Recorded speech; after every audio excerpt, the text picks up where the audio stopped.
Good evening. You all know what that music means. It's SEC After Dark. What's up, fellas? Corey Burton here. Jake Thomas, Jeb Beechum, Stephen Willis. Going to bring you through the next edition of SEC After Dark. It is National Signing Day, so happy National Signing Day to you. Hope your teams got some great recruits. We're really gonna focus on Ole Miss, Tennessee, Alabama, and Georgia. If you don't like it, join the chat and ask us a question, and we will answer it for sure. You thought I was gonna say something really tough, didn't you? Yeah, something hard. I was expecting hardness, but it just wasn't there. I am wearing a Thrasher jersey after all, so easy. Don't get on the hardness right now. We need to wait till off the rails to do that. Yes. Our off the rail segment. It's going to be a good one. Well, it always is. So it never disappoints, right? Mm-hmm. So, how's everybody doing?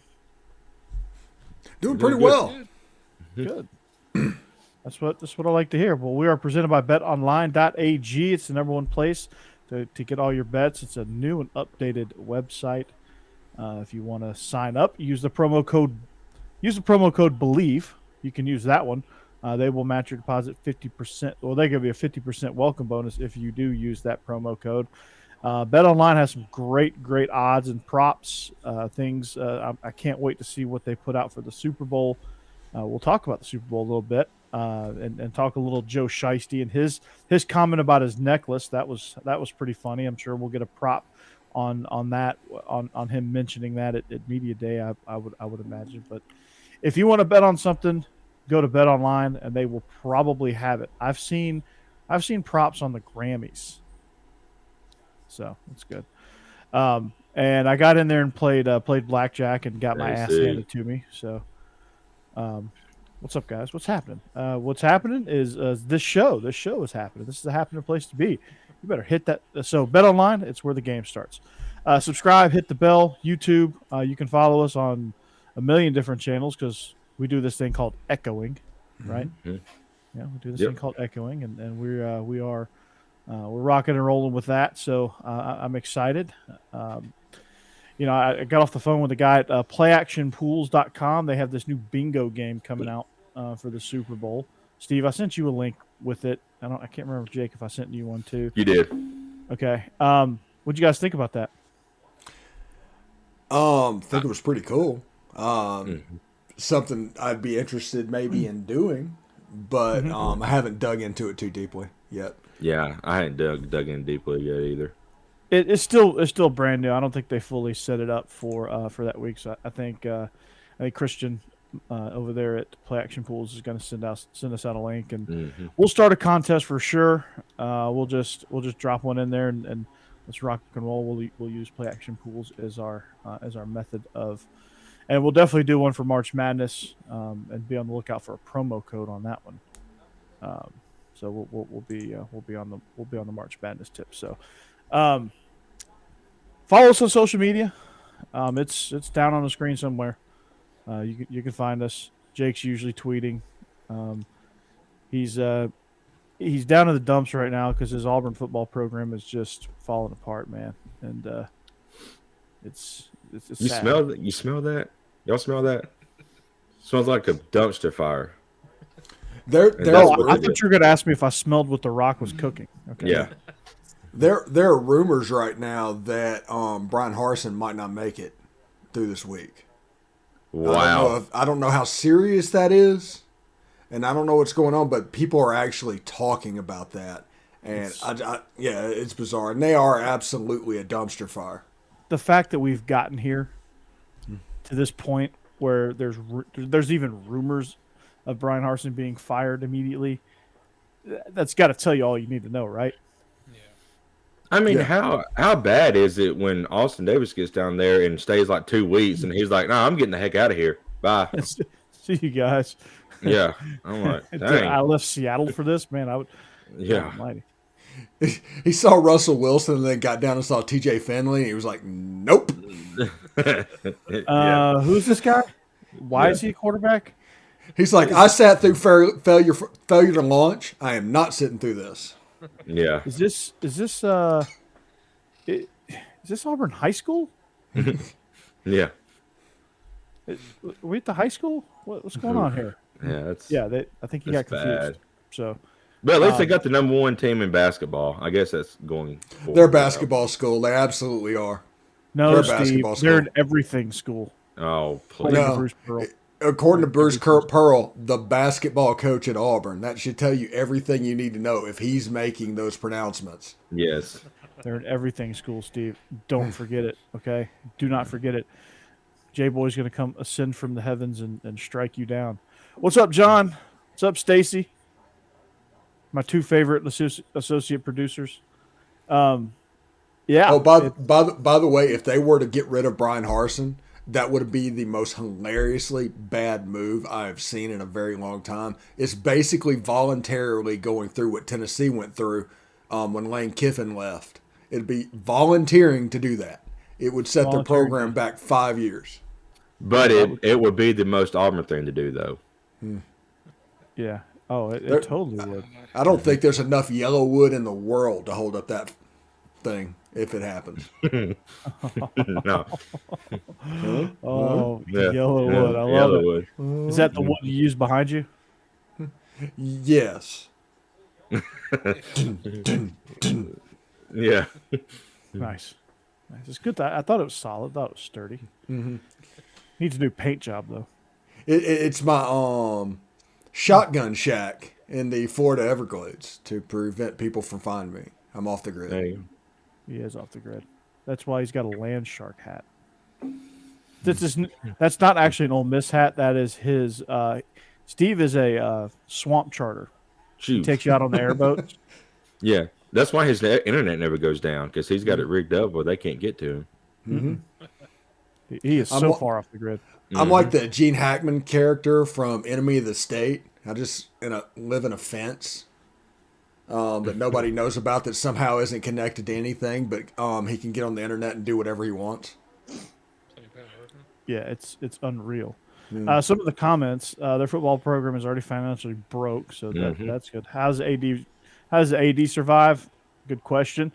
When they fired Gus, they thought they were going to offer Napier, and he was going to come running. So I think Harsin was like their 17th choice. Yeah, it's getting bad down there. Like they're really locking up that 7th spot in the West, man. It's quite comical. Yeah, the COVID year to change a coach.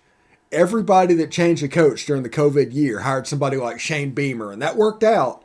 But he was a position guy at Oklahoma. Steve Sarkisian, offensive coordinator at Texas. They have more money than God. Yeah. And they hired an offensive coordinator. The And only he's one going to that be went out. successful, though. He's got Quinn Ewers now. No. I'm not saying it's not rolling. successful. I'm saying that the university at least hired smartly because they were losing a ton of money. Auburn went out and hired somebody for $5 million a year from Boise State with no connections to the area other than coaching at Arkansas State for 1 year. Yep. Yeah. Yeah, it's bad. Thank you, Kenneth. It's bad. Yeah, thanks, Kenny. Great job. Love the show. By the way, I love that you're in the chat. Yeah. By the way, my thumbnail tomorrow for my show is pretty freaking hilarious. Is that the Malik Heath one? No. Where you're like this, where you're doing the Home Alone pose? Well, yeah, I have that one, but I also have one that just has Jimbo's picture on it, and it says clown ? And I'm like, The thumbnail for this show tonight was amazing too, because Corey was asleep. usually, What? Yeah. but that's usually because I'm talking, so I understand that. I've heard this Ole Miss thing before. Quite a few times. I figured Jeb would be the one to sleep, because he hardly ever gets to talk. He's like just the third wheel in here. I know. I just enjoy listening. It's great. He's along for the ride. He's just tuning in via video chat. There you go. Just throwing my snide comments when I get a chance. That's all I need. Hey, yeah. Can we talk about Lane trolling Jimbo? Yes, please. Lane trolls everybody. I love it. Yeah, I do too. But I have never seen somebody get so mad as Jimbo did today. It was the equivalent of that Hugh Freeze tweet, where it's like, if you have any complaints about what we're doing, reach out to compliance and quit slandering these players. and all that. That was the equivalent of what happened. And and all he did, Lane said, it was like jokingly, I said earlier, I hope Texas A&M has a luxury tax hit for their signing class. And that just blew everything up. Yeah, and then you have coaches in our league say it, clown acts, Fisher said. Irresponsible as hell. Multiple coaches in our league, the guys griping about NIL and transfer portal are using it the most.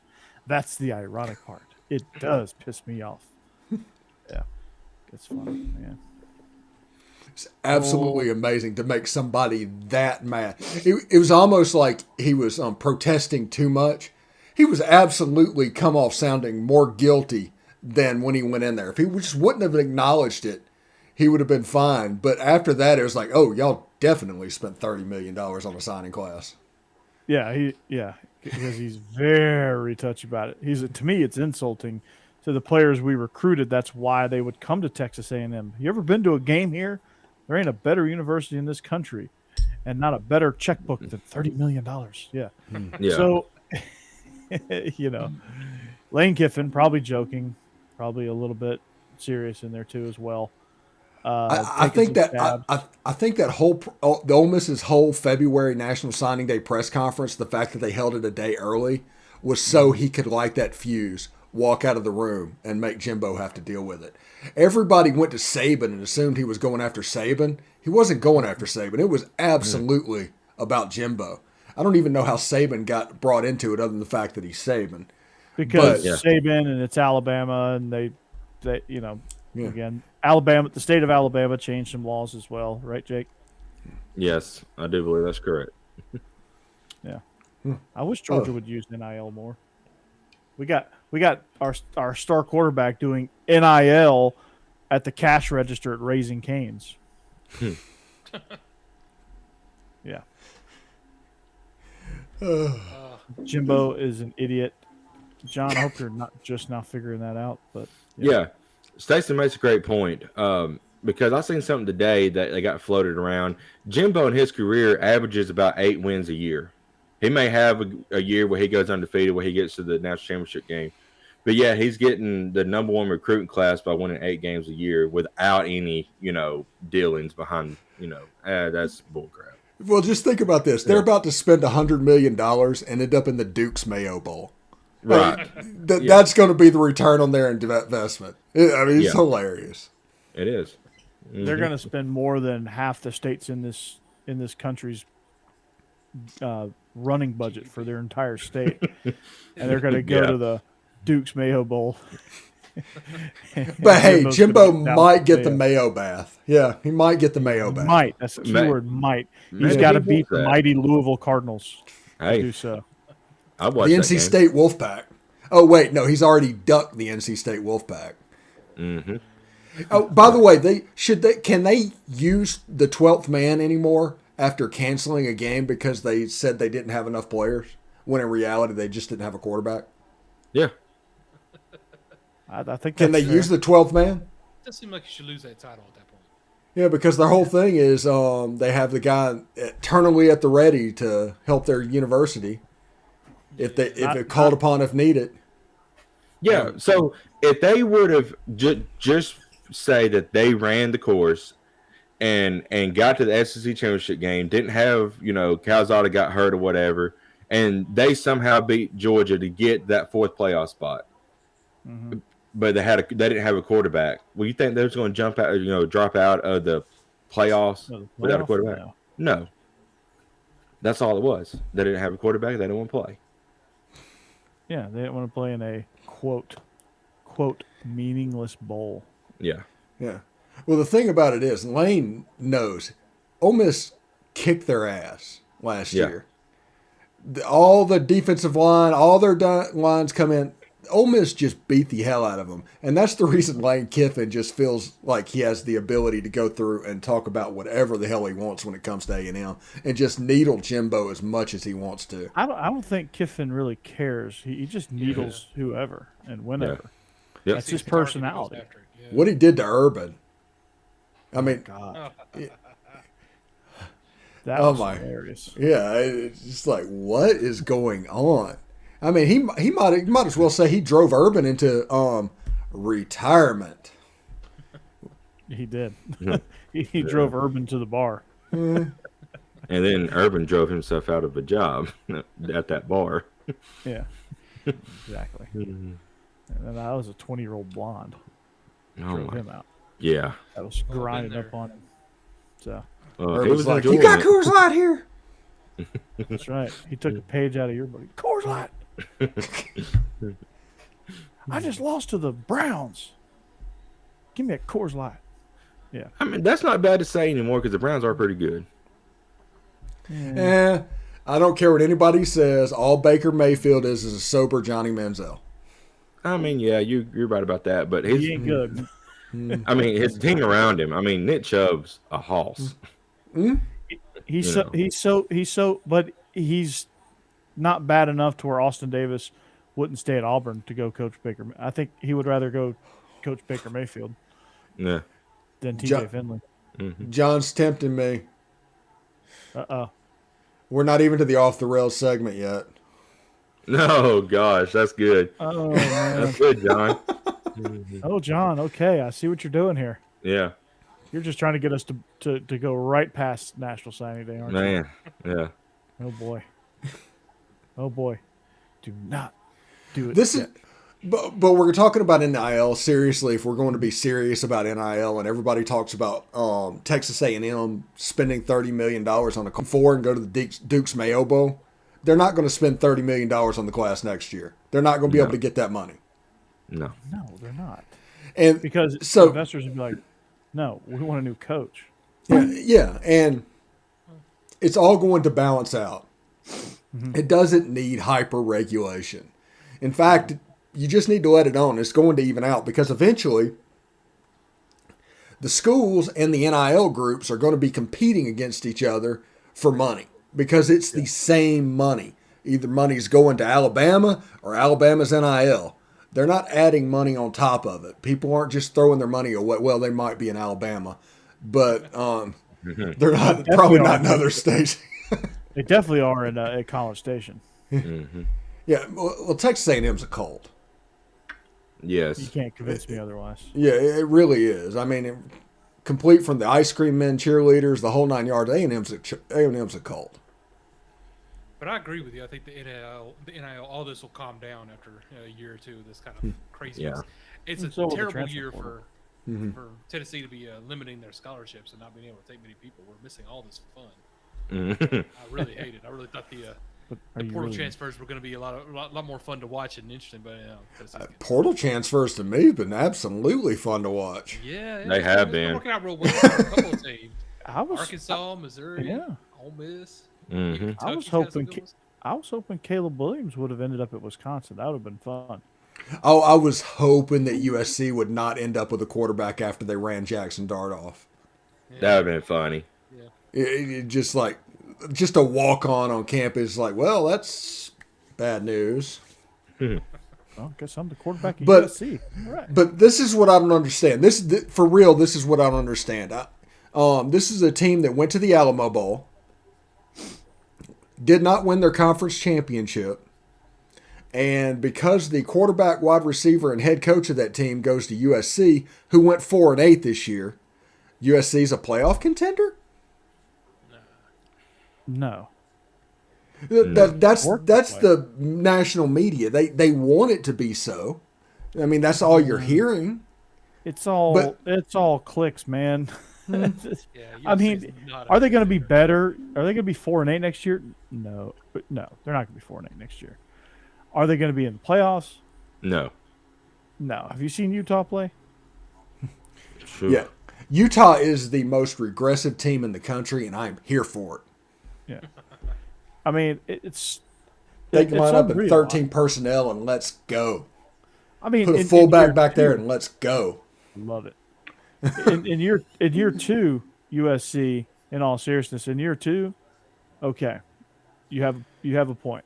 They might be able to get the Pac-12 back in the playoff, but not in year one.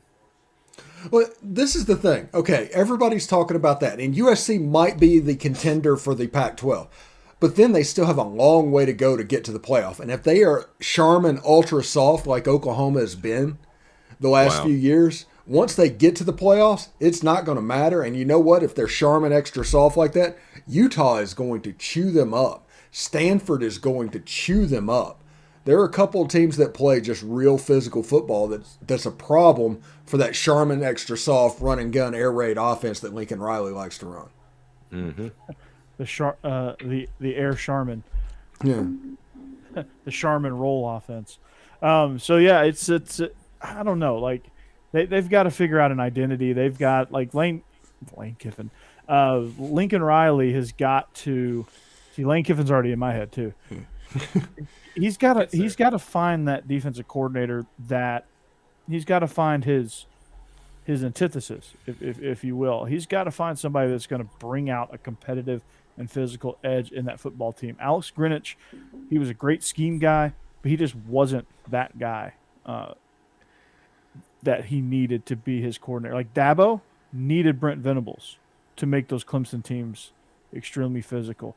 You know, Mark Richt needed Jeremy Pruitt. He needed I don't want to say anybody needed Todd Grantham, but he needed Todd Grantham's mentality, I guess.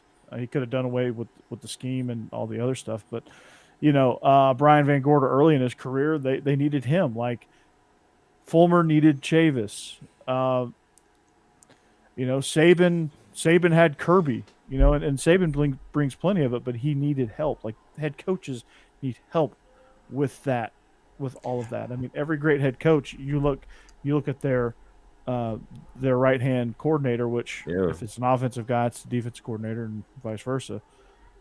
Swinney had Will Venables, so.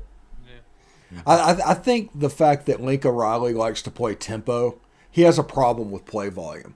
He also wants to get defensive coordinators that were successful in the Mike Leach tree. Mike Leach doesn't run tempo, so he doesn't have to deal with play volume. And that's the reason Alex Grinch is struggling a little bit to what's going on, because the play volume kind of matches up. I think, honestly, USC, if they could get somebody, one of the three safety looks, that somebody from the John Haycock tree, maybe a Barry Odom out there on the left coast, that would probably match up for what they're wanting to do a little bit better. Yeah, like I really like watching Iowa State and Matt Campbell. I wish they had a better season last year, but you know they play a physical brand of football, and they still play that three safety look, and they just the way they do things, the way they scheme things up. Those guys are always in position, and they didn't lose because of scheme, or they didn't even lose because of toughness. They lost based on talent, and they lost because they couldn't make plays down the stretch. But I think you've got to go that route because. I mean, do you need an SEC defense to win the Pac-12? Absolutely not. But what I worry about with the Pac-12 champion, if it's USC especially, it's going to end up like another Michigan. You know, they waltz into the Orange Bowl thinking they're hot shit. Pardon my French. Run the damn ball. Run the damn ball, and then they get smoked by Georgia, who was reeling at that point. Wasn't even really close. It wasn't close. The Cincinnati-Alabama game was closer than that Georgia-Michigan game. And that one really wasn't close either. Like Cincinnati was never going to win that game. They were never going to come close to winning that game. Alabama kind of just nonchalantly handled business in that one. But I think, we were talking, there's what you do offensively and what you're going to bread your brother with, there's a different definition to what complementary football looks like. So many people like to put it in a single box of what's going on. This is what complementary football looks like. But that isn't the case. What looks the same for what Ole Miss is doing with their lightning fast offense and defense is not going to be the same for Mike Leach and his defense. Is not going to be the same for Utah and his defense. And so because of that, you really have to find out what your complementary football looks like and what that is if you want to be successful. Mm-hmm. You absolutely do, and that people try to ignore that fact, and you just can't. You can't. I mean, it's got to. One unit has to play off the other, and even when you put in special teams, like that has to play a factor too. So, and you got to find your right fit, and it can't be hire your buddies and hire what you've got to understand, and this takes stellar self-scouting, and this takes honest self-scouting. and you've got to hire some guys as analysts that are gonna do just that. They're gonna tell you the truth and tell you the brutal truth. And if you can't do that, then you'll always have your head in the sand. Like, there's only two people in this world, in the world of college football, that can talk to Kirby Smart a certain way, and he has hired both of those guys, Will Muschamp and Mike Bobo, two of his most trusted friends, and Nick Saban, who loves him. Yeah, three. Yeah, and Nick Saban. Yeah, I mean, there's three people really, but two people. He's not going to hire Nick Saban, so that don't count really in this example. Oh yeah, hell yeah.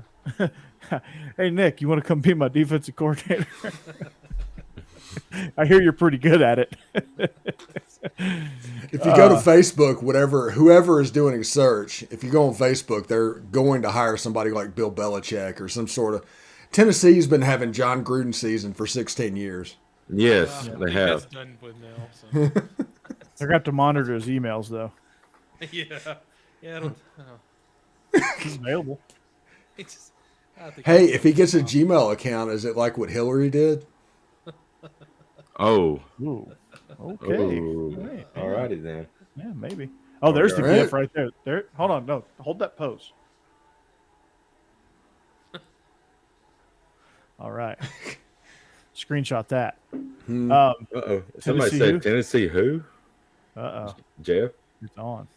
It's on. Jeb Vols, who actually had a decent season. No, but I agree with what you're saying, though, Steve, because I saw that at Tennessee, too. As good as Josh Heupel's offense was, and it was great. It was a big improvement. I loved it. But I think what really complemented it and helped Tennessee actually have a decent season was the job Tim Banks did with the defense. And I agree with you. I think they just go together real well. What Tim Banks does on defense complements what Heupel does on offense. Yeah, absolutely. No, Tennessee's got it right. I mean, Heupel, you're exactly right, Jeb. Heupel found his guy. Heupel knew. Heupel knows what he is, and he's able to adjust a little bit too. He's not rigid. I think Lincoln Riley's got a little rigidity to him, but yeah, Heupel is not rigid, and that's what I like about him. He's not rigid. He plays great complementary football. So, yeah, you're exactly right. Lincoln Riley is the Kirby Smart on the other side of the ball.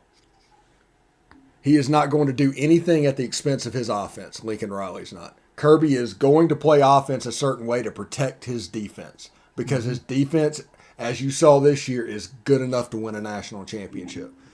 So this year it worked out. But whenever you're an offensive guy and you do everything to protect that offense, man, you end up with some soft, weak defenses. Yeah, you can't do that. It only that philosophy really only works one way. Yep, and it doesn't even barely work the other way. So, Saban would bitch slap Kirby. Sorry, Jake, but no, he didn't.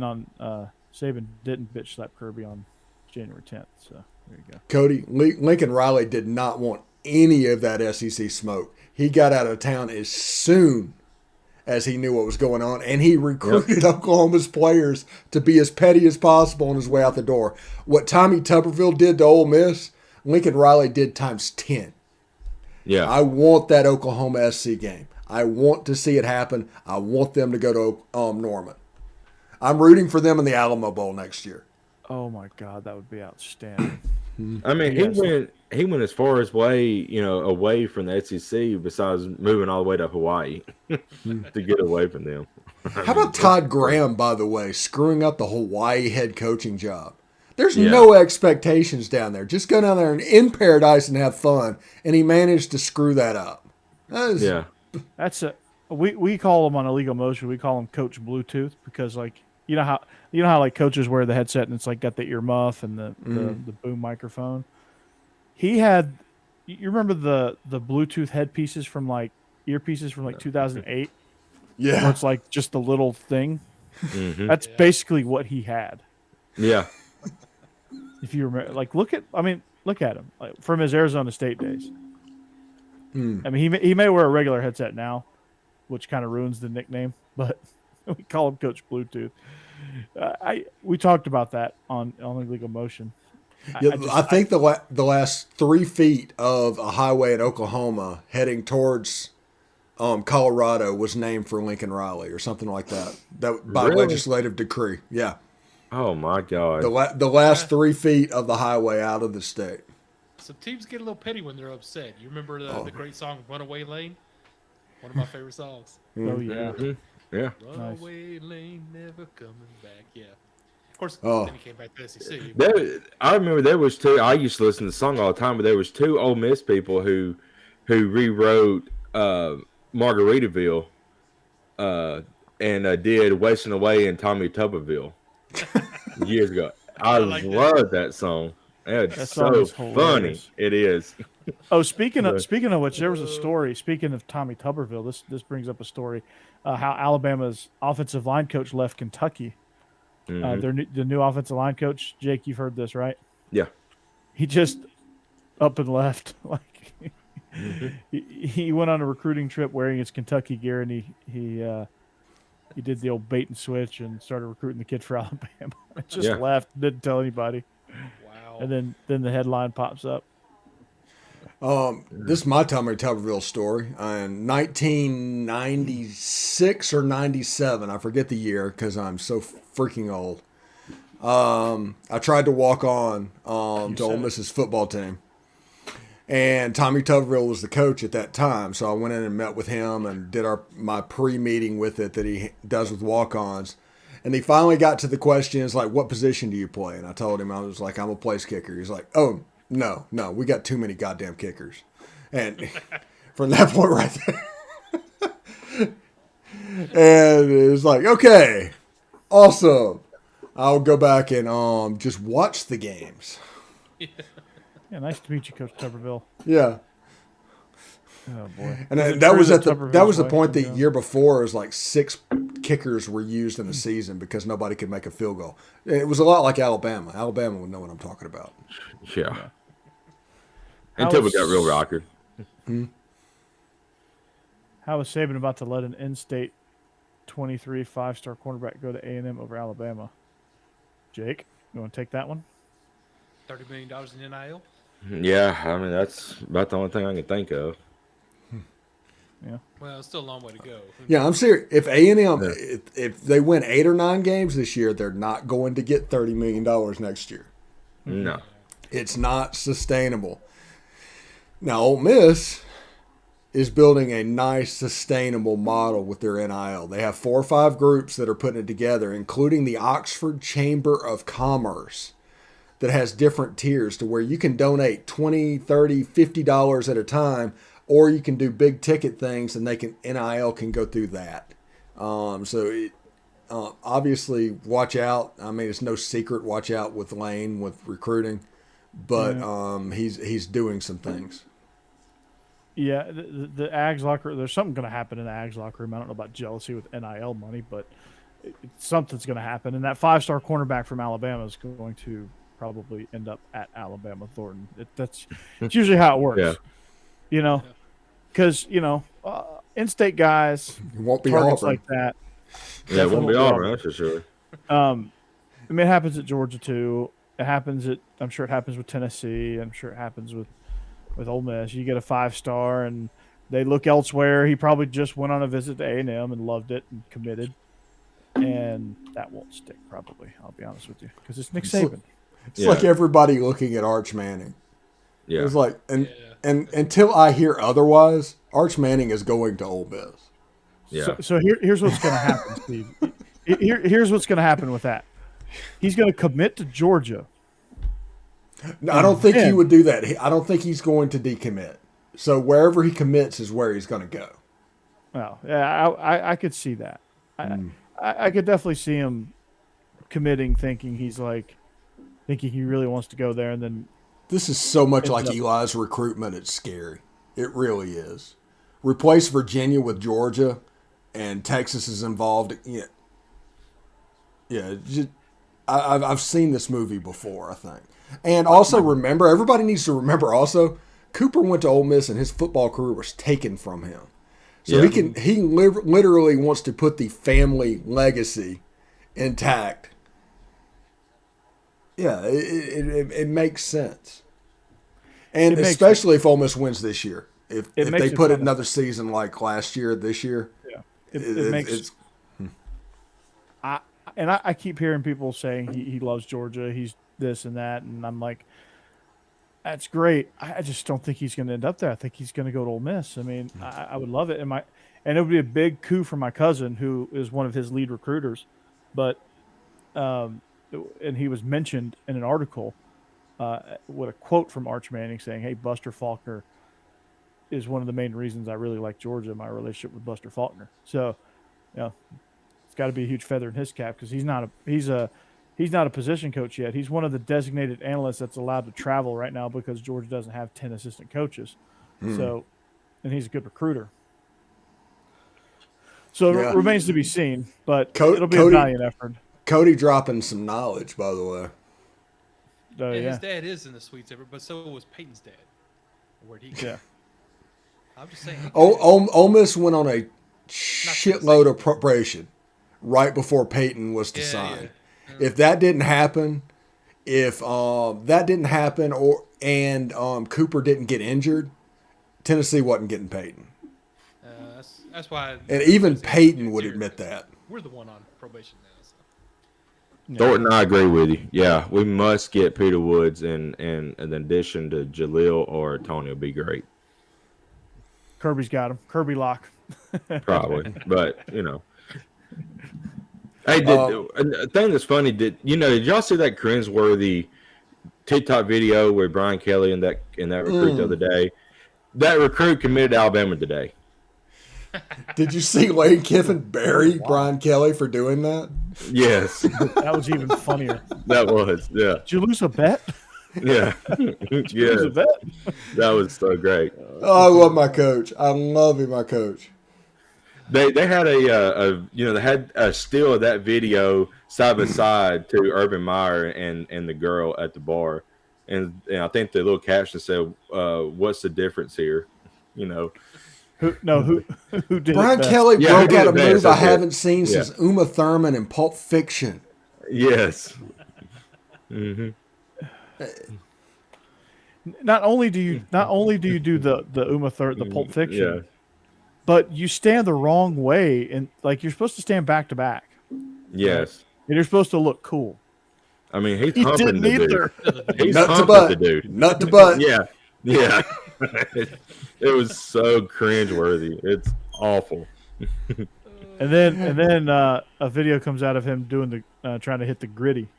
Yes. The next day. Frank Wilson put him up to that, and they decided to do that because Brian Kelly was getting murdered on social media for doing what he did, and Frank Wilson did that, and I know Frank. I mean, I was 2 doors down from Frank for 3 years.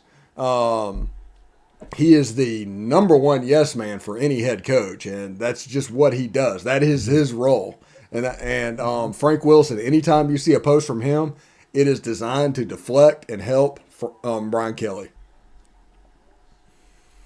What? Yeah. Mm-hmm. Hugh Freeze. By the way, Hugh Freeze was the other one. Yes. Freeze. Nut to butt, by the way, was a military term. I didn't just make that up. That's what they said whenever we were in line at the galley and told us, wanting us to close down. It was nut to butt. Ooh. I don't know what they did with my wife's division, but whatever. Clam to butt? Oh. And we're off the rails, folks. We are off the rails. Right. Let's do it. This is the best segment of the show. Let's get back on the rails for a second. NSD winners, Georgia, Texas A&M, Alabama, and Ole Miss. Yes. And Kentucky. Apparently they offered $200,000 for Barry and Brown. So there you go. Congratulations. Hope they can pay him. Barry and Brown from Pearl-Cone High School. Mm-hmm. Pearl-Cone. Yeah. So Georgia got most of their damage in December, but a great class nonetheless. Pulled a couple kids from Texas. I was really happy with that. So got 3 of the top 10, which was really good. With my favorite being Bear Alexander. That guy's going to be a man-child. Yeah. Ole Miss did their damage in January in the transfer portal and got Jackson Dart, which everybody knows about, Michael Trigg, which most people knows about. They already had Zach Evans. They got Mason Brook. What they have done to restock what they lost is impressive, and I would literally put them in second place in the West right now. Yeah, no, I think so. I think so. Because I think they get more proven talent because through the transfer portal. I mean, Zach Evans is a dude, man. Yeah, Had it not been for a checkered past, he would be in a Georgia uniform. He had his letter of intent faxed. It was in Kirby's hand, and Kirby said, "Yeah, we just can't take it. Like, we just can't do it." And then teams started freaking out. And then he ends up at TCU. But that, I mean, you watch his highlights coming out of high school, and even watch him at TCU. Like, that guy didn't belong at TCU. That guy was like by far the best guy on the field. Well, you think about it. He is all the skills of Jerry and Ely and all the size of Snoop Connor in one package. That's pretty scary. They're going to be good. They're going to be good, Steve. Yeah, and they're talking about potentially Brew McCoy. They're looking at bringing him in from SC. They're looking at bringing him Deion Smith in. So a couple of 4 stars and 5 stars are potential for June. Malik Heath will also be a June enrollee. So if you see Malik Heath and everything, he won't enroll till June because there's tampering stuff that prevents it from happening. Old tampering. Yeah, we apparently tampered with Jerry and Jones and Fab Lovett, and they ended up at FSU. Nice. So you tampered them all the way there. By the way, if another winner and when it speaks to the transfer portal is Southern Miss. I'm sorry, they start taking everybody, all the Mississippi State and all the, no, I don't. Basically the second teams for Ole Miss and State got picked apart by Southern Miss in the transfer portal, which that's going to make them unbelievably difficult to play with in Conference USA. They're going to be a legit team, especially with Ty Keys. I like Ty Keys a lot. Yep. Hey, and hats off to Vanderbilt. Ooh. Finishing 33rd in the country, which is probably better than I think they finished in the 80s last season. Yeah. Wow. So Coach Roboto did a heck of a job. Origato, Mr. Roboto, did a phenomenal job recruiting. Clark Lee, a.k.a. the Borg. The Cyborg, yeah. 28 signees this year. 28. I mean, that's amazing. How do you recruit to Vandy? He did it somehow. I imagine early playing time. Early playing time, and this degree is going to make you a ton of money. Yeah. Degree's going to make you a ton of money. We got some early playing time, and nobody else recruit. Yeah, you can play in the SEC. Yeah, you're still in the SEC. And we completely ruined our logo.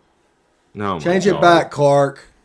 Yes, Clark. Star V. That's what you need. That's where you're at. If we want to turn to about ruined logos, we have to go to the NFL. So, good old Washington. Oh, the Commanders. Oh my gosh.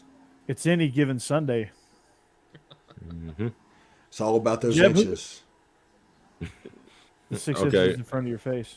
Are we on the off the rails now? We've been there. Oh, Jay, that's not nice, buddy.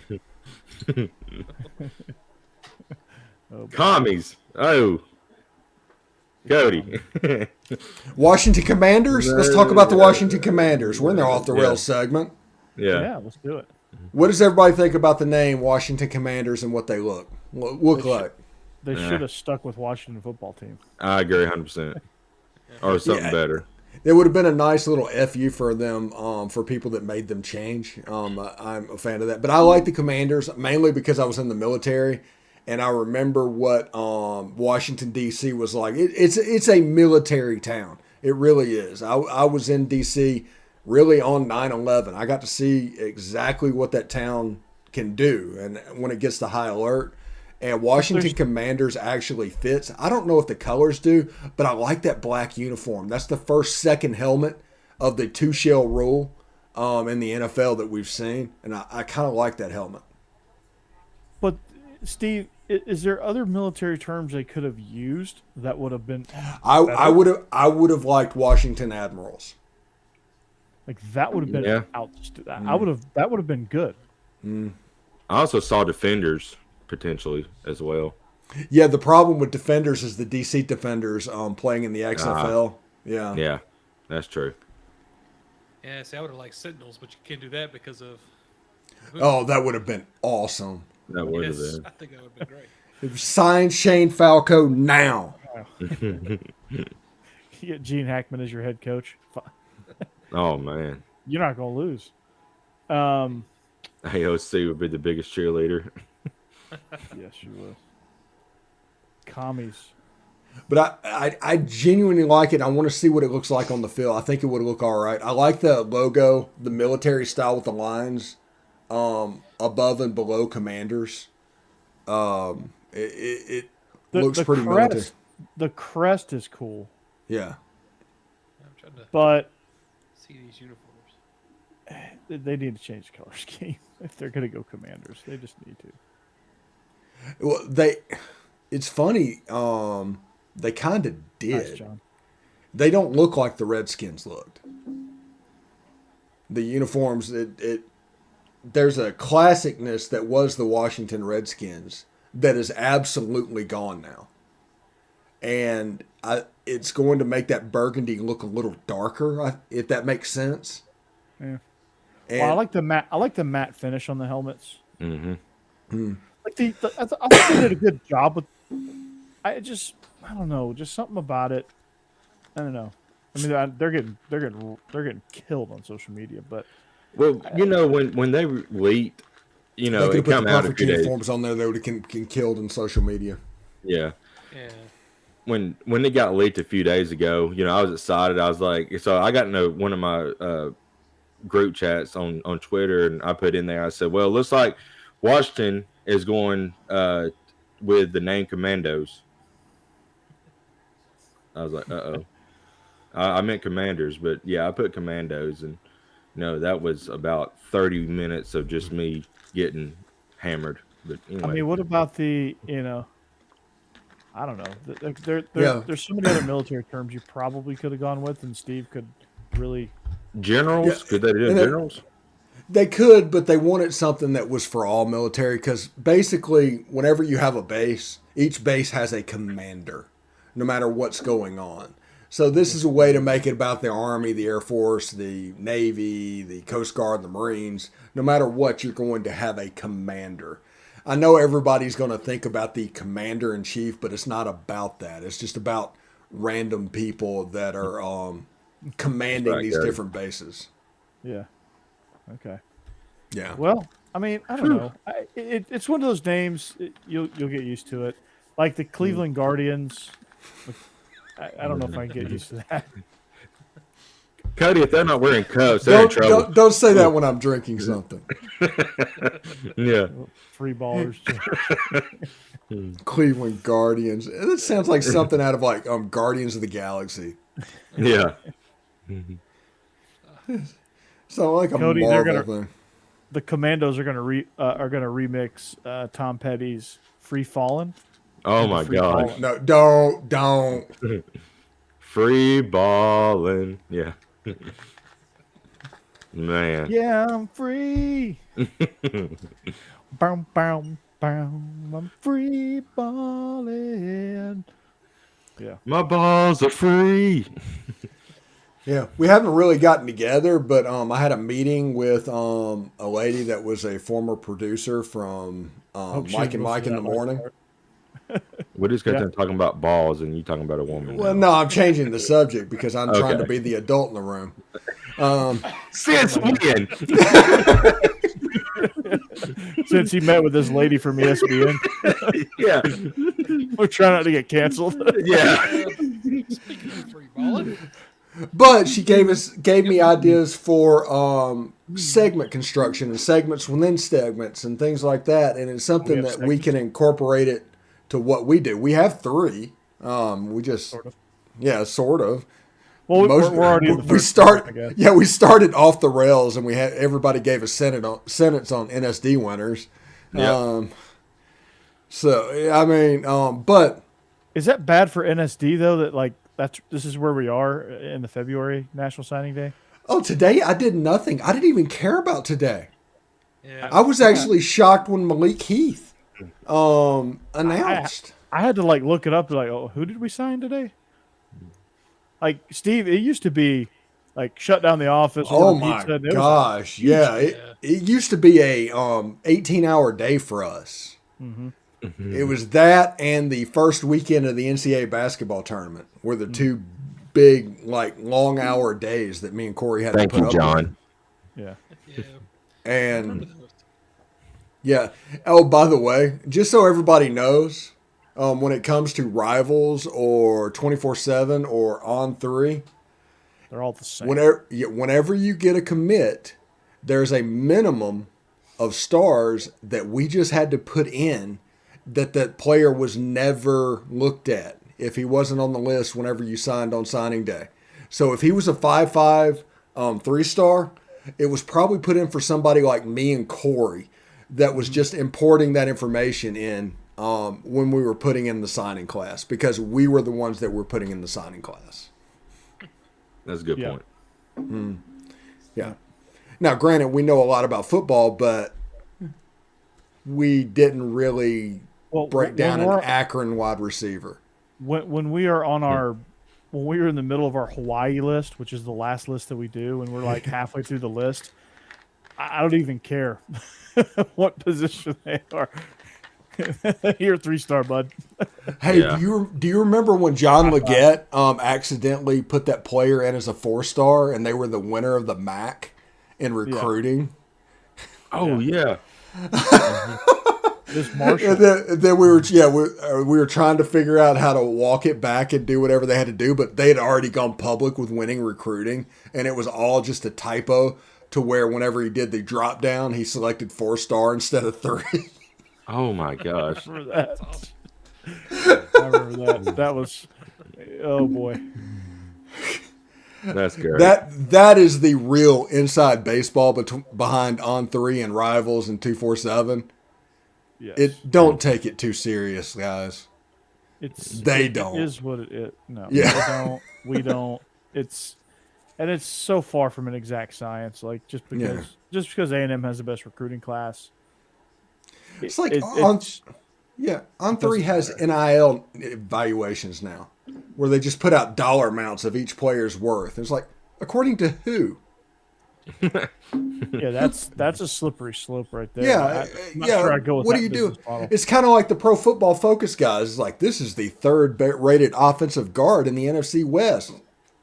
There's no way you have enough people to staff this. It would not make money if this was staffed at the level it needed to be at. You're guessing, you're putting out a number, and you're fooling people. Yeah. Yeah. It's hard to take stock in all that stuff. I mean, it's fun to read, and you take it with a big grain of salt, and all it is just a big old approximation. Mm-hmm. That's all it is. And it takes, just because you have the number 1 class doesn't mean you're going to do anything with it. Alabama's been fortunate enough that they've had good coaches that develop these 5-stars into national champions. That's the key. Other schools can't say the same. Mm-hmm. Coaching is the key. Coaching is and will always be key. You have to recruit. You have to get the talented ones there. Then you have to coach them up when they are there. Yeah. If everybody, me and Corey and Jake and Jeb can go in and find a 5-star at a high school football game. They jump off the field. It's amazing. Once you see a 4-star, it's a little bit tougher. Once it's a 3-star, it's very system specific. And he says Patrick Willis was a 2-star. That's because he was in the sticks and nobody was going out to Brewston to scout him. And he just happened to be fairly close to Ole Miss and within Ole Miss's halo. Back when they did halos. That dude was a stud. Mm. Yeah. My God. And he played half his college career with a club on his hand. Yeah. I think he did that for fun. Yeah. Pretty sure. You guys want to hear a funny story? Well, of course. I've heard this one. I know. Go ahead and tell them. This one's good. So Patrick Willis walked into the coach's office, into the video room, and told me, he's like, I don't care what you're doing. You're going to stop cheating on your wife. And I'm like, I'm not cheating on my wife. No. I don't want to hear about anything. You're going to stop cheating on your wife. I'm like, Pat, I'm not cheating on my wife. I go straight from here home. He's like, I'm not going to have this argument. I'm telling you right now. And if I find out y'all meet again, we're going to have a problem. Well, it turns out one of my video guys was telling people that he was the video coordinator trying to pick up a girl who happened to be friends with Patrick Willis. So Patrick Willis, there's no way I could outrun Patrick Willis. Patrick Willis would take me down in a heartbeat. He would have absolutely broken me. But this is something my wife can live on for everybody, because she got stood up for by Patrick Willis. Even if it wasn't true, she got stood up because my wife is such a good person and everybody likes her. That's amazing. Yeah. That's hilarious. That's crazy. Yeah. No, it really wasn't me. It's like, what are you talking about? And he told the story. He's like, an antique store? What are you talking about? Because apparently he was going to the antique store and hitting on a girl. It's like, I'm not going to an antique store. Why would I be in an antique store? Not unless your wife took you there. Yeah, not unless my wife took me there. And then if I'm there, Becky's with me. Yeah. But me and Patrick worked it out. You know, good. Fine. And you're still telling us a story, so obviously I'm not drinking my food. So there you go. Yeah, but that's a cool story. Patrick Willis stood up for my wife, even if he was wrong, but he stood up for my wife. Is he doing anything nowadays? I think he was a tech guy out in San Francisco. Yeah. Actually, he probably does. I heard a story that somebody conned him out of basically his NFL savings and through a tech scheme out there. But he is apparently doing fairly well now. Good. Damn. Oh, and he should absolutely be in the Hall of Fame this year. Absolutely. Yeah. Mm-hmm. He was pretty good at football. Yeah, just a little bit. He was pretty good at football. You know who else is pretty good at football? Joe Burrow. He's pretty Joe good. Joe Burrow, he's so icy. Thank you, Joe Burrow in Cincinnati. Oh my gosh, Jackson Mahomes is no longer on social media. He's not going to do a TikTok at the Super Bowl. Thank you. God. Thank you, Joe. He probably will. Joe Burrow has ended our long national nightmare. Yes. Maybe. I was gonna say, if I was Jackson, I'd try and get a ticket. I'd find a way to get on the field. I'm sure Patrick Mahomes could pull that off. Yeah. I'm sure. Don't know how to pull off winning the AFC Championship game though. Everybody was saying it was when it was 21-3. It's like, oh, this game's over. Pat Mahomes is at another level, and then Joe Burrow for this that dude is good, man. But He's Drew Brees. He's Drew Brees. Yeah. What was so strange was, of course, Kansas City wins the toss in overtime. But they didn't like a girl. I mean, they didn't even try to run it any. They just gave the ball to Mahomes. Boom, boom, boom. 3 straight passes, and they were awful. And then the third one was an interception. Mike Hilton on Tyreek Hill. Boom, go Ole Miss. That should be on every recruiting tape for the DBs from now until the end of the time. Yeah. I mean, it's with every game you can pick out probably 4 or 5 plays, and that's probably the difference in the game. But the number one play that was the difference in that game, you're going into halftime. Tyreek Hill gets stuffed at the goal line. The only play Eli Apple ever made in that game. He stuffed him at the goal line. They get nothing. And instead of being a 17-point game, it's an 11-point game. Yeah, Joe Burrow had a decent game, but their defense is what really got them through these last 2 games. They just they started getting through to Mahomes. They started overwhelming him, and that's what made the difference. Because he couldn't gain any traction. He couldn't step into throws. And he's uncharacteristically throwing picks, which is the same thing Tannehill do 3 picks in this game. Patrick Mahomes coming through at least 3 in that game, I think. It just, I mean, their defense is legit. Yeah, it's not one you think about when you think about great defenses, but that's what got them to the Super Bowl. One thing that would just put the cherry on the top on the worst season ever for the New Orleans Saints would be Eli Apple making Super Bowl MVP. Oh, that would be awesome. Yeah. It's not going to happen. No, but that would be awesome. He sure had the interception that could have sent them to the Super Bowl in his hand, and he Jacksonville Jaguared the shit out of that. Yep. Mm-hmm. Flores got fired because he didn't tank the game versus the Bengals. That gave the Bengals the first pick of that draft. Well, knowing what we know about that, speaking of off the rails, knowing what we know about that situation, that might be true. Well, that he was asked to tank games. That's a fun conspiracy theory, but they were Team Tua from the very beginning. I'm Team Tua now, by the way. But they were Team Tua from the very beginning. So I think the Dolphins, even if they had the number 1 pick, would have taken Tua. Yeah. I like Tua a lot, actually. And it takes a lot to say that because I just can't stand Alabama. But Tua was a great quarterback, and I think they ended up with the right person. So. He got better as the year went on. Coach. Well, they got to have offensive line. They can't protect him to save his life. Yeah, their best left tackle's playing for Houston. Yeah. Yeah, that's true. I'm not saying Tua has been great. I'm just saying I agree with Steve. I think that's the guy they were looking at and who they wanted. Mm-hmm. And they got him, so what are they complaining about? Yeah, no. Right. But yeah, I mean, I don't think Joe Burrow does what Joe Burrow does with the Dolphins that he's doing with the Bengals, because the difference is Zach Taylor. Like, Zach Taylor's good. Yeah.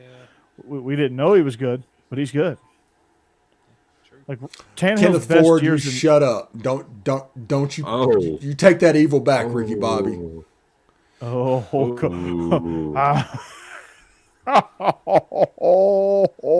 be hilarious. Oh, that'd be hilarious. Flo might be, in seriousness, in all seriousness, Flo might be the coach in New Orleans. that's a good point. What the Ryan guy? Huh? He knows how to rebuild a franchise. I can see. Rob Ryan? No, Flores. Oh, you said Flo. Talking about the hair. I was like, okay. No. Rob Ryan was already. I don't like, think he's going to get as a in short job for while he's suing everybody right now. Yeah, I'm worried about him getting blackballed. Well, the Saints for said what they he's didn't doing. care. I don't think the Saints care. The Saints should honestly hire him because the Dolphins made such a big jump. Yeah. I don't think Tua was the right type quarterback for what he wanted to do. Brian Flores did not fit Tua. No. And because of that, Justin Herbert would have been perfect for what Brian Flores wants to do.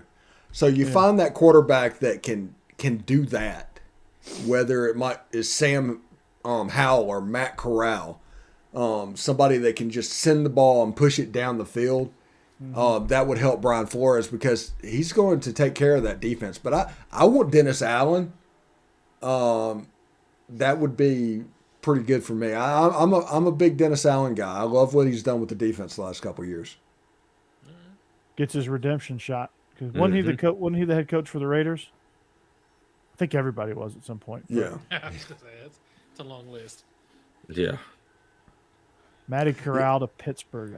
That'd be fun. Cody, Boy, I can see that. Him and Najee would be a threat for years for Pittsburgh in that offense. Who's Najee? Watch out for Kenny. Najee Harris. You know who Najee is. Watch out for Kenny Two Gloves. Okay. Teddy Two Gloves. Hmm. Drew Lock's going to New Orleans. I think Tennessee needs to draft a quarterback because I just don't trust Tannehill. If a good one falls, I wouldn't have a problem with it. At this point, Tennessee has a lot of people they could draft in their position, and I would be happy with. Yeah, you're right about that, but I just do not trust Tannehill. This is what Tennessee needs to do. They need to stick with Tannehill for the next couple of years, draft Malik Willis, put him on the Steve McNair program, and build him up and let him start in like year 3. Year 1, just tell him you're not even going to go out there. Tannehill's the starter next year either way. So yeah. Yeah. But Yeah, I mean, probably next 2 years. I think if you can get Malik Willis, do that. But there's not much in this draft that you're going to be able to get that's going to be worthwhile. This is not a strong class for quarterbacks. It's just not. Yeah, well, I think Tennessee's going to have to pick up some depth in the free agent market, maybe. Mm-hmm. I think there's going to be some guys available, like a Trubisky or somebody like that I think that could come in and maybe like give you some depth. But otherwise, I just don't see it. Like, because you're going to have to overdraft Howell. You're going to have to overdraft Corral. You're going to have to overdraft, some of these other players. And Howell's a trap, by the way. Sam Howell's a very much a trap. I think outside of Pickett and Corral, the rest of the quarterbacks in this draft are all projects. Yeah. Even Malik Willis. Malik Willis is probably the most talented project. Malik Willis against Ole Miss did not look good. He ran the ball and got loose a couple of times, but he threw 3 interceptions, and he just did not look good. If you're a defensive player, if you're looking for defensive players, this is the draft that you want. Also, if you need a quarterback really, really bad and you don't want to play around and get one this year, tank. Bryce is going to be available in the first pick next year. Oh, yeah, for sure. And then Will Anderson JT Daniels is going to be available. Stetson Bennett's going to be available next year, too. Stetson Bennett has 6 months to get all of his NIL deals in place to survive for the rest of his life. He's got 6 months to make it happen. No, he's going to go to UGA North, which is the New York Giants. Oh, well, there you go. The North Campus. Well, who does Atlanta need to draft, Corey, since you're the Atlanta Falcons fan around here? Everybody? Yeah, they need defensive line. They need offensive line. They need a wide receiver. They need corners. They need something, a little bit of everything. So they need to draft a new team. They need to draft an entire defense. I mean, I would like to see him. I love Cody. Yeah. I would like to see him draft. If they draft like Nakobe Dean, Jordan Davis, somebody like that to bolster their defensive front, that would be a good pick. I think if they draft another first rounder out of Alabama receiver, J-Mo, that would be a good pick. They need weapons. Mm-hmm. Yeah, Kyle Pitts ain't it. I don't think. Well, I mean, he's not. He can't be the only one. J-Mo feels like Las Vegas. Yeah, he could be. I mean, that's the feeling. Somewhere. It's like Henry Ruggs. They always do the straight line speed guy. Yeah, J-Mo ain't just straight line speed. J-Mo's a stud. I mean, they need. So was Henry Ruggs. Yeah, they need linebackers. They need O-line. Yeah, until. Mm-hmm. Yeah, but like his career. Saints are $60 million over the salary cap. Next year is not going to be good for me. Oh, yikes. That's not good at all. If the Falcons draft Sam Howell, I'm out. Henry Ruggs can go 160. Oh, my God. Oh, that is awful. Oh, boy. Off the rails. Off the rails. Oh, boy. By the way, have y'all seen the $65 million? Jesus. Have y'all seen the preview for the Batman? Yes. Yeah. That looks so good. Like, yes, it's giving me the feelings that I had back when the Tim Burton preview was coming out for the original Batman. Those are the type feelings it was stirring. And if they make Batman sparkle in the sunlight or something, I'm gonna have a problem. But it is Robert Pattinson. So he will never live that role down. Yeah. They do that as the problem, but it looks so good. I love the fact that the Riddler is essentially a serial killer, and the Penguin is basically a gangster. Yep. I just like it, and I think they're going to introduce the Joker, whoever the Joker is going to be. But it's going to be good. Hey, it's like a 3.5-hour movie. I think I saw. Oh yeah, potential. I mean, it's going to be a long movie. I mean, there's no Mortal Kombat, but I mean, it's going to be great. It's no Little Giants. Yeah. My favorite player, Becky the Icebox. Icebox. No. I think you're right. I think it's going to be kind of a slow burn detective movie. I'm looking forward to it. Yeah, I think it's going to be really good. Those year one Long Halloween comics were some of the best for Batman, and it's kind of where they're basing it off of. So. Since we're off the rails, does anybody here have y'all ever watched any of the James Bonds? Oh, I've seen them all. Okay, who is the best Bond ever?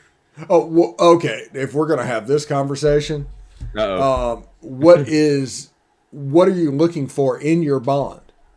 Because because there are three that are acceptable, and I do not include Roger Moore. Roger Moore was a campy Bond. He's like Adam West from Batman.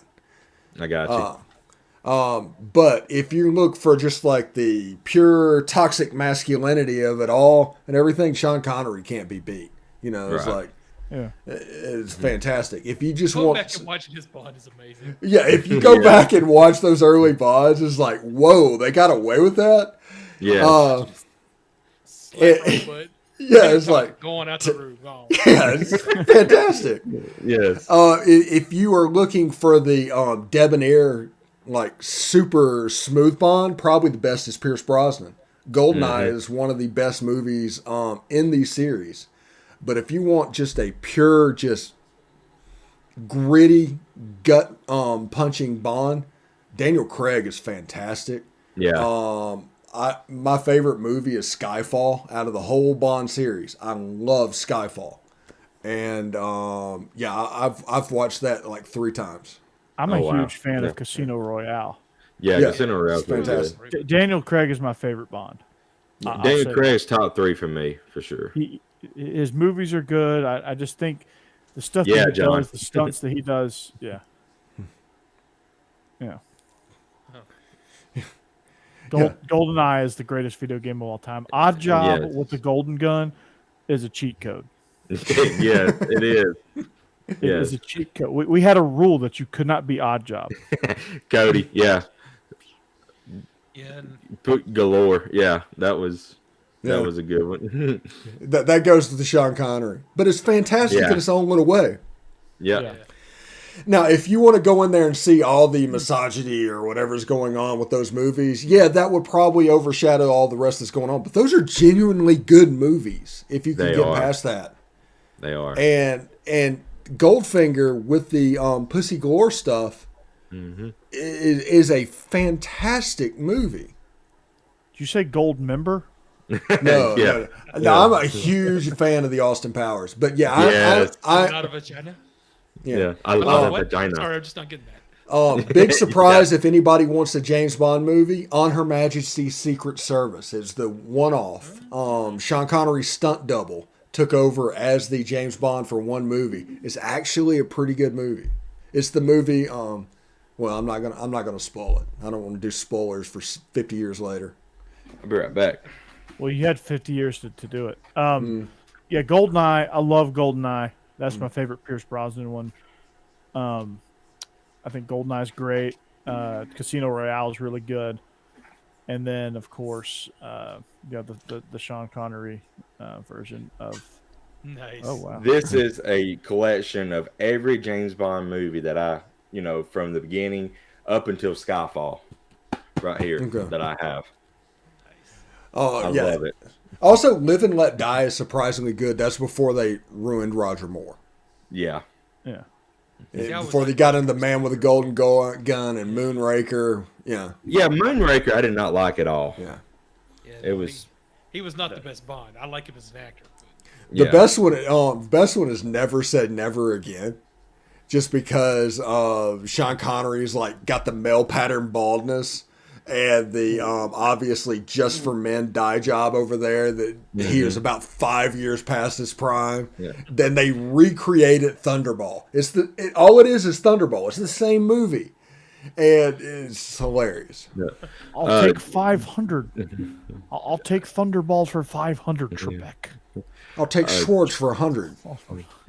John, I'll take the penis mightier. Tits now. John, I'm not sure how much it is on Amazon. I actually got that for a Christmas gift, so I didn't have to use any of my money to get it. So Yeah. I don't know exactly how much it was.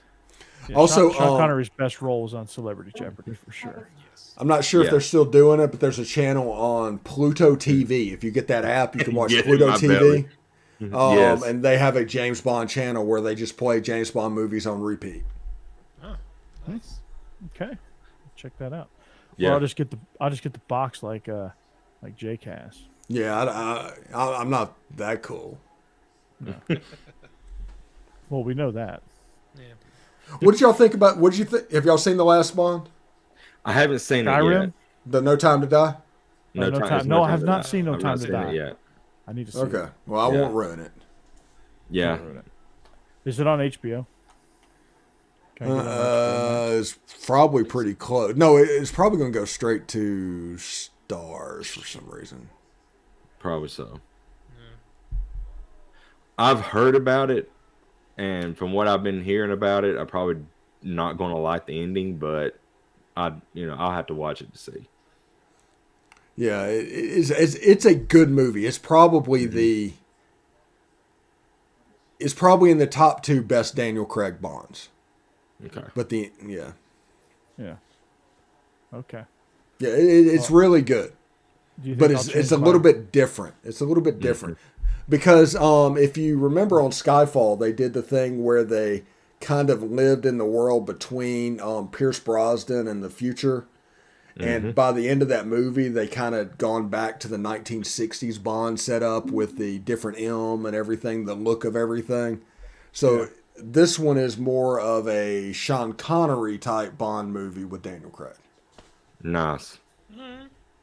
Yeah, I got to check that out. Yeah, I'll definitely watch that. Mm-hmm. Definitely. Minus the misogyny. It takes away from it a little bit, but all right. Yeah, you gotta have a little. I Bond's still gotta watch be a it. little misogynistic. Yeah. That's just who he is. I mean, he's always been that. Did y'all ever watch the cartoon growing up, James Bond Jr.? No. I've never heard of it. Jesus. Yeah, there was a cartoon when I was a kid. It was James Bond Jr. I think it was on Nickelodeon. Wow. I'm going to check that out. Yeah. No idea. Hold on. James Bond Jr. Steve, I don't know if you can share your screen or not, but I'm going to find this on YouTube. Y'all continue on. Give me 1 second. I mean, SpongeBob is on Nickelodeon, but it's kind of adult themed. So, it's they're kind of pushing. I can't share a screen. Okay. Let's see. Can I post in the chat? That's the question. Yes, I can. Well, doo-doo. I've already deleted I X'd out my chat over here. Oh, you better re-X into it. I hate the SpongeBob theme song. Are you ready, kids? All of these shows are too young for me. Things like the Jetsons and the Flintstones and things like that, even though I watched them growing up, they're a little bit too old for me. So I'm in that thing where that middle ground where Thundercats and Voltron and G.I. Joe.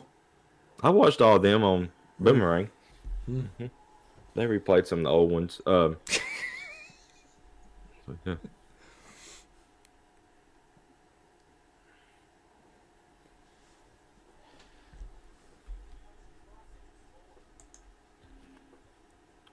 There you go. Just to answer your question, the James Bond collection is around $100. There you go. Oh, See, okay. we're all researching. This is great radio. Yeah, there you go. I'll play it on Nobody's the saying a internet. word. But just a second. Let me figure out how to do this.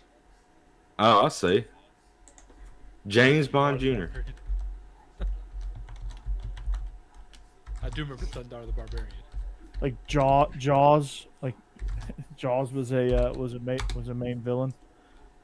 And James Bond Jr. Wow. That's crazy. Probably had a crush from the girl in Thunder the Barbarian. You did? Oh. No, Oh, Steve. Steve did. Oh. Steve. What? We're crushing on cartoon characters? What the hell? Not so Jessica Rabbit. Jessica Rabbit. Yeah, Jessica Rabbit. She's not bad. She's just drawn that way. You just think about Nerd. Whoever came with the idea of Jessica Rabbit is a severely, let's say, lonely person. Yeah. But he made a bunch of money. Yeah. If you know, you know. Yeah, if you know, you know. Yeah. I'm glad, Steve, you got that right away. I didn't have to go further. I've got Hank from the Junction blog going to come on and talk Lane and Jimbo tomorrow on my show. That's going to be so much fun. That is. Because I did post today that Texas A&M is going to spend $100 million and go to the Duke's Mayo Bowl. I did see that. He's probably going to have some not so nice things to say from you. That's what I'm hoping, really. I was going to do an extra video. Tila from Masters University, yeah. Tila from Masters Universe, yeah. Tila. He-Man. I mean, Lois Griffin. No. Whew. Just kidding. Yeah. I thought you were going to break out a Meg Griffin. Yeah. Oh. Shut up, Meg. The absolutely hilarious thing is Meg Griffin. Shut up, Meg. Meg Griffin is voiced by Mila Kunis. Yeah. Yes. So ironic.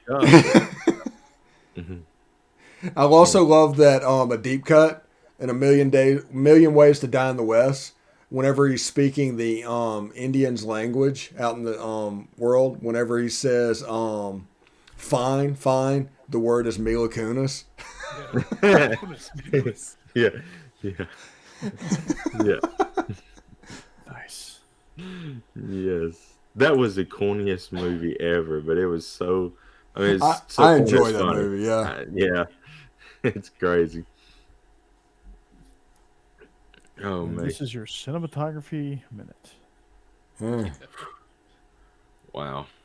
You never know what you're going to get on this show, boys. Yeah, seriously. We probably need to shut it down because we've been doing it for an hour and a half. Hey, next week, we're going to talk all about the music industry. No, I'm just kidding. Oh, okay. We can have a whole show on just music. Yes. Can we talk Nickelback? Oh, my gosh. Hey, yeah. Hey, no, check this out. Look at this photograph. I'm out on that. I'm going to take a vacation next week. Steve brings in Nickelback. I'm bringing in Limp Bizkit, just so y'all know. Yeah. I did it all for the Dookie. And I got Kid Rock on deck. Nice. Which one? We got to know. You've got to know right here. What Ball type with of the kid? ball. Okay. That's okay. Yeah. Gotta go original. Yeah. Original single. Ball with the ball, the bang, the boogie. Yeah. Maybe a little Papa Roach. Hey. Cut my life into pieces. This is my last resort. Suffocation and no breathing. Man, we are. I get We set off the rails, guys. Yeah. We didn't lie. Are we going off the rails of a crazy train? Are we going off the rails? We've been off the rails for 20 minutes. Yeah. Hey. 20 minutes. 40 minutes. Maybe like 90 minutes. Yeah. If y'all got all of them, then I'm bringing in Lil Jon the Eastside Boys. We said legitimate artist, Jake. Legitimate. 369. Damn, you're fine. Check it to me one more time. Get low. Speaking of 3-6, she's a two-way freak. A two-way freak. Yeah, I'm going to bed. I think we're on it. I think we're a little sleep deprived. Little 2 Live Crew. I'm just going to play some Waylon Jennings on here. Boom. Oh, Lord. And since I'm the one that runs the board, y'all are screwed. That's true. Hey, add some incense. Yeah. Add some incense and Backstreet Boys. We're good. The Batshit Boys. The Batshit Boys. Yeah. The Batshit Boys. That's our group. That's our band. Yeah. We're the Batshit Boys. There we go. I do have a bass guitar. There you go. I'm just the crazy lead singer that does crazy stuff. All right. Who's the drummer? Steve. All right. Jeb's electric guitar. Hey, how do you know if there's a bad drummer at your door? The knock speeds up. Okay. See what you did there. Yeah. See what you did there. Well, on that note, we are the SEC After Dark podcast for Jake, for Jeb, and Steve. I'm Corey Burton. So long, and bye. We out. That's bad. Shout out to you, Jake. Bye. Jake, you should put that NSYNC poster up that I sent you. I'll do that next week. Oh, God.